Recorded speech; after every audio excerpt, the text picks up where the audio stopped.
यस्तो छ यहाँ चाहिँ समुद्रमा नुहाएर आएर यहाँनिर पखालिने ठाउँ यहाँ हो। यसो अलिअलि पखालिने, त्यहाँबाट भित्र जाने, फेरि पखालिने, बाथरुम छ, बाथरुमभित्र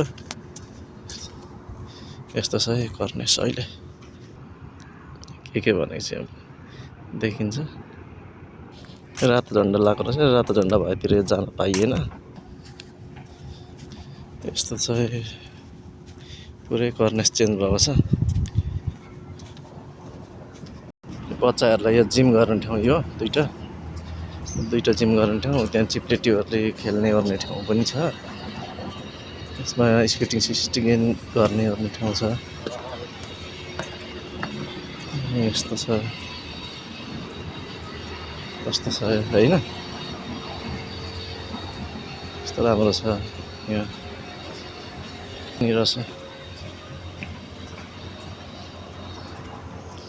पेन्सन पनि यतापट्टि होटेल छ, बबाल छ यहाँ कर्नेस साइड। सिपोर्ट कर्फकन सिपोर्ट दुबईको साइडमा त्यो कर्नेस साइडपट्टि यस्तो छ। अहिले पुरै होटेलहरू बनिएर बबाल भएको छ। बसेर खाने ठाउँहरू पनि सानो छैन त, यहाँ त यत्रो ठुलो छ।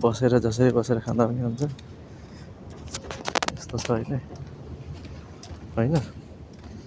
त्यो पर समुद्रको बिचमा त्यो रातो भएको त्यो माछा थापेको छ त्यहाँ नि, त्यो माछाको लागि त्यो रातो हो, त्यो जाल छ भन्ने कुरो जानकारी गराएको।